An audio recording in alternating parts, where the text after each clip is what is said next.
একটু বাইরে গেলাম টুকিটাকি কেনাকাটা করতে।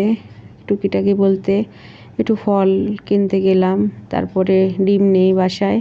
তো লিচু তো প্রায় শেষের দিকে, যেগুলো পেয়েছি অনেকগুলোই কিনে এনেছি, মেয়ের টিফিনে দেওয়া লাগে। আসসালামু আলাইকুম, সবাই কেমন আছেন? আশা রাখি আল্লাহর রহমতে সবাই ভালো আছেন। আর এই তো কালো জাম এনেছি, ডিম এনেছি, তরমুজ এনেছি, তরমুজটাই ফ্রিজে রেখে দিয়েছি। তো কালো জামগুলো ধুয়ে ফ্রিজে রেখে দিব। তা আজকে আমি একটু অসুস্থ অনেকটাই, এর জন্য কোনো কাজকর্মই করতে ইচ্ছে করতেছে না। আর এটা হচ্ছে সকালবেলা মেয়ের টিফিন রেডি করতেছি, ঠিক 6টা বাজে। টিফিন রেডি করতে করতে এখানে নাস্তাও করে নিচ্ছি আমি।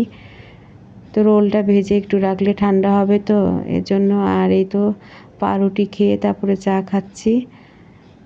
তা এখন হচ্ছে আপনার ঘরবাড়ি পরিষ্কার করে রান্না করতে আসলাম অনেকটা পরে। রান্না বলতে এখানে ডাল মাছ বের করলাম আর ভাত বসিয়ে দিয়েছি। তা এখন এখানে তো সজনে ডাঁটা বের করলাম, অনেকটা লম্বা লম্বা। তো এইভাবে কেটে যদি ফ্রিজে রাখা যায় না, সজনে ডাঁটা ভালো থাকে। আমি দুভাগ করে ফ্রিজে রেখে দিই, তো অনেক দিন ভালো থাকে। আর করলা কেটে নিব। তো রান্না বান্না আজকে এগুলাই, আর মাছ দিয়ে পটল রান্না করব, এখানে করলা দিয়ে আলু ভাজি করব, আর ডাল দিয়ে সজনে। আর এই তো এখানে রসুন কুচি পেঁয়াজ কুচি করে নিয়েছি, এটা এখন বাগার দিয়ে দিব ডালে। তো একদম খুব হালকা পাতলা রান্না করতেছি, এই কোনো কিছুই করতে ইচ্ছে করতেছিল না। অসুস্থ শরীর নিয়ে সামনে ঈদ, অথচ আমি একটু অসুস্থ হয়ে পড়লাম, ভাল লাগতেছিল না কোনো কিছুই করতে। তারপর আপনাদের সাথে ছোট এই ব্লগটি শেয়ার করলাম। আর এখানে করলা ভাজিটাও বসা দিচ্ছি ডালে বাগার দিয়ে, কাঁচামরিচ পেঁয়াজ দিয়ে। আমি যেভাবে করলা ভাজি করি, কোনো তেমন একটা তেল দিই না, অল্প তেলের মধ্যে আমি করলাটা ভাজি করি। অনেকক্ষণ ধরে আমি একদম করলাটা আস্তে ধীরে আমি ভাজি করি, চুলা মিটিমিটি আগুন দিয়ে।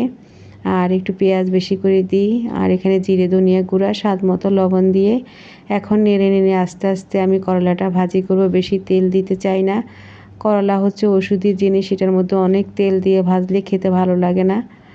তো এখন এই জন্য এই তো আস্তে আস্তে আমি করলাটা ভেজে নিব। আর অনেকটা ভাজা হয়ে আসছে, আরও ভাজা হবে এটা, কারণ অল্প আছে, তেল কম, তো একটু সময় লাগে, ধৈর্য ধরে করলাটা ভাজি করা লাগে। তো পাশে চুলায় ডালটাও হয়ে গেছে, চুলাটা বন্ধ করে দিব। আর এখানে মাছটাও ধুয়ে পরিষ্কার করে রেডি করে নিয়েছি। এখন এখানে একটু হলুদের গুঁড়ো মরিচের গুঁড়ো লবণ দিয়ে আমি মাছটা মেখে নিচ্ছি। তো হালকা একটু ভেজে নিব, পটল 4-5টা দিয়ে মাছটা একটু ঝোল ঝোল করে রান্না করব। তো এই তো এখানে আমি তেলটা দিলাম গরম বসিয়ে, আর মাছটাও দিয়ে দিচ্ছি। একটু হালকা করে ভেজে না রান্না করলে ভাল লাগে না, কারণ ফ্রিজে থাকে তো মাছ অনেক দিন। আর এই তো যতটুক তেল আছে মাছ ভাজার পরে কড়াইতে, অতটুক তেল দিয়েই আমি রান্নাটা সেরে নিব, কোনো তেল টেল দিব না বেশি। আর এখানে পেঁয়াজ দিয়ে এখন নেড়ে চেড়ে একটু ভেজে নিচ্ছি। তো ভাজা হয়ে গেছে, এখানে আমি রসুন পেস্ট দিয়ে দিলাম। খুব হালকা পাতলা আজকে খাওয়া দাওয়া। আর এখানে পটলগুলো দিয়ে একটু নেড়ে চেড়ে এখানে আমি ভেজে নিব। তো যতটুকু পেরেছি আপনাদের সাথে ব্লগটা শেয়ার করেছি। যদি ভালো লাগে একটি লাইক দিয়ে পাশে থাকবেন, বেশি করে শেয়ার করে দিবেন। আর এই তো এখানে একটু পানি দিয়ে দিয়েছি, দিয়ে তারপরে একটু নেড়ে চেড়ে আমি এখানে বাকি মশলাগুলো দিয়ে দিচ্ছি, হলুদের গুঁড়ো মরিচের গুঁড়ো স্বাদ মতো লবণ, আর হচ্ছে আপনার জিরে ধনিয়া। তো অল্প পরিমাণ মরিচের গুঁড়ো দিয়েছি, বেশি দিই নেই, কাঁচামরিচ দিব। তো ঢাকনা দিয়ে দিলাম। তো এই তো অনেকটা কষানো হয়ে গেছে, এখানে 4-5টা কাঁচামরিচ দিয়ে তারপরে আমি এখানে মাছটা দিয়ে দিচ্ছি। তো খুব একদম হালকাভাবে রান্না করতেছি, বেশি করে একদম আলু টালু দিয়ে রান্না করলে দেখি যে খাওয়া হয় না। অল্প একটু সবজি দিয়ে রান্না করলে, অল্প করে ঝোল টোল দিয়ে রান্না করলে খেতেও ভালো লাগে। তার কোনো পানি লাগবে না। আমি এখন এটা সুন্দর করে রান্না করে নিব।